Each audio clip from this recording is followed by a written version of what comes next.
কুরআনে আছে, নিশ্চয়ই আল্লাহর রহমত সৎকর্মশীলদের নিকটবর্তী।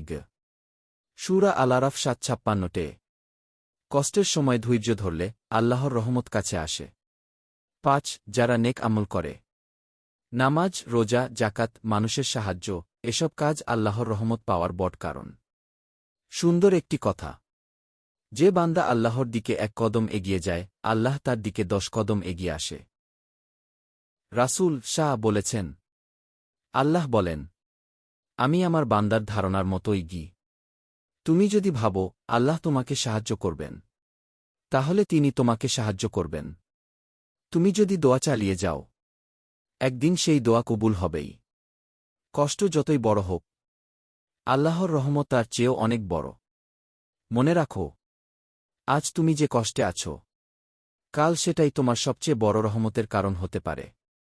তাই হাল ছাড়ো না, দোয়া থামিও না, কারণ আল্লাহ এমন রহমত দিবেন যা তোমার কল্পনারও বাইরে হবে। আল্লাহ এমন রহমত নাইল করবেন তুমি কল্পনাও করতে পারবে না। একজন মানুষ ছিল যার জীবনে শুধু কষ্ট আর কষ্ট। দিনে কাজ করত, রাতে চোখের পানি ফেলত। মানুষ তাকে বুঝত না, নিজের লোকেরাও দূরে সরে গিয়েছিল। প্রতিদিন সে আল্লাহকে ডাকত, হে আল্লাহ, আমার দোয়া কি তুমি শুনছ না? আমি আর কতদিন এভাবে কষ্ট সহ্য করব? তার মনে অনেক সময় সন্দেহ আসত, কিন্তু সে দোয়া ছেড়ে দেয়নি। একদিন গভীর রাতে চারপাশ নিস্তব্ধ, সবাই ঘুমিয়ে, কিন্তু সে উঠল তাহাজ্জুদের নামাজে। চোখে পানি, কাপা কণ্ঠে সে বলল, হে আল্লাহ, আমি দুর্বল, আমি ভেঙে গেছি, তুমি ছাড়া আমার কেউ নেই।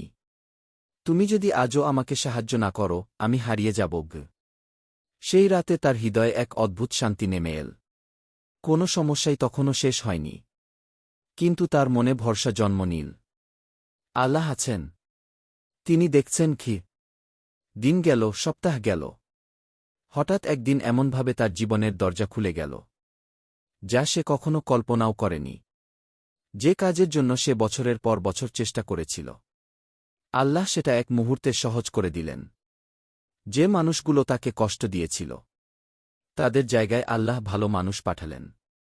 তার জীবন পুরো বদলে গেল। তখন সে বুঝল, আল্লাহ দেরি করেন, কিন্তু কখনো অবহেলা করেন না।